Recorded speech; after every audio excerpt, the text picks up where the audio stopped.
Aku berlindung kepada Allah dari godaan syaitan yang terkutuk. Dengan nama Allah yang Maha Pengasih, lagi Maha Penyayang.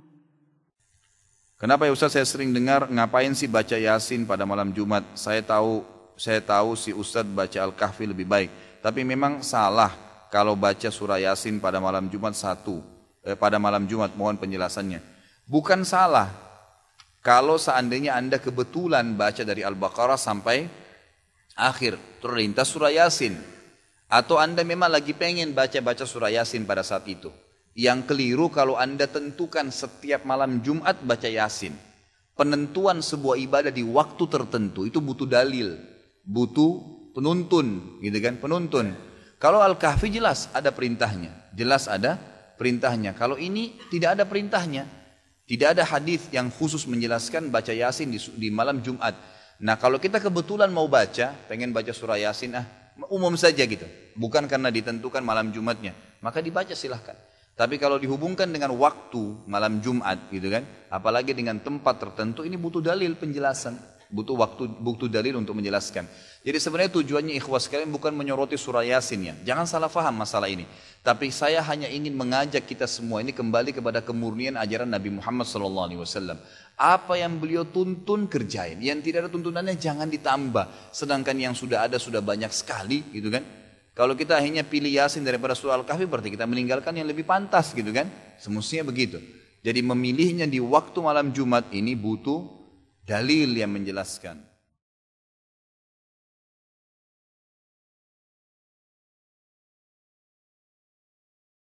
Bagaimana dengan foto setengah badan yang dipajang di dinding tembok? Malaikat tidak masuk rumah juga. Saya sarankan lebih baik baca di buku ini ya. Ini buku kebetulan saya sudah bawakan, memang malam ini ada buku ini. Kalau memang mau dimilikin bisa, ini sangat bagus. Rumah yang tidak dimasuki malaikat lebih baik Anda baca di sini. Karena ini bukan hanya sekedar rumah, ya bukan hanya bahasan sekedar rumah. Tapi memang bahasan siapa itu malaikat, apa manfaatnya kalau ada di rumah kita. Siapa itu rivalnya, lawannya malaikat adalah para syaitan dan apa bahayanya, siapa itu syaitan dan apa bahaya di rumah, kemudian baru masuk jenis-jenis rumah yang tidak masuki oleh malaikat, gitu kan. Termasuk yang dipajang fotonya. Memang kenapa akhi sekalian dan ikhwah, kenapa kalau seandainya Anda tidak pajang foto Anda? Kenapa? Tidak ada masalah kok, gitu kan. Tetap saja rumah itu orang tahu rumah Anda punya sertifikatnya kan. Selesai. Kenapa harus pajang fotonya? Gitu kan? Jadi lebih baik jangan. Ada contoh kasus seorang syekh di Yaman. Mungkin saya pernah ceritakan dulu. Saya di sini memang belum. Tapi waktu itu kalau tidak salah di Al-Azhar atau sebelumnya di masjid yang sebelumnya. Ya. Tapi intinya ada seorang syekh di Yaman didatangi oleh seseorang pengusaha dari Jakarta. Dia datang dengan anak perempuannya. Anak perempuannya pakai cadar. Datang di Yaman. Duduk ngobrol-ngobrol, terus syekh ini menghormatin mereka, berikan tempat, transportasi, segalanya. Intinya si saudagar ini, pedagang dari Jakarta ini sangat terkesan dengan anak perempuannya bagaimana pelayanan diberikan oleh syekh. Syekh ini orang mampu di Yaman. Lalu mereka undang ke Jakarta. Datanglah ringkas cerita syekh di Jakarta. Begitu tiba di Jakarta, gitu kan, dikatakan ini pedagangnya bilang, maaf syekh saya nggak bisa datang jemput, tapi anak saya akan jemput. Ternyata dia ini orang awam, bukan orang faham agama, dan anaknya pakai cadar waktu itu hanya karena melihat tradisi orang di Yaman gitu. Datang dia bilang, anak saya perempuan yang itu hari ketemu Anda yang akan jemput. Syekhnya ini tangkap mungkin seperti di Yaman, kalaupun ada satu perempuan yang datang maka akan rame-rame satu mobil gitu kan, banyak orang.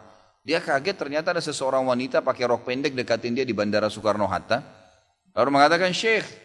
Syekhnya balik, siapa ini tiba-tiba panggil pakai rok pendek ini.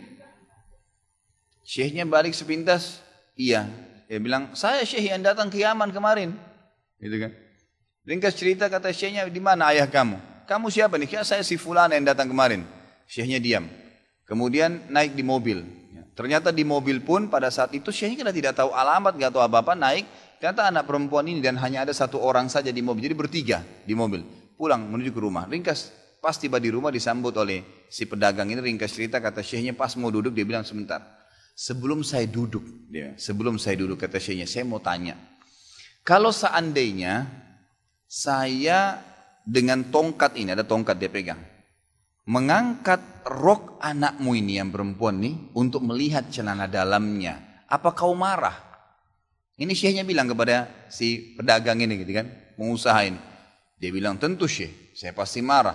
Itu kan perbuatan yang tidak baik, kurang ajar. Ngapain lihat celana dalam anak saya gitu. Kata syekhnya, sekarang saya tidak usah pakai tongkat, semua sudah kelihatan dari anak kamu. Gitu kan.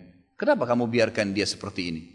Kemarin dengan sangat terhormat menggunakan busana muslimah, sekarang malah seperti ini. Semua orang bisa melihatnya. Akhirnya dia tersentuh dan dia mengingatkan kepada anaknya.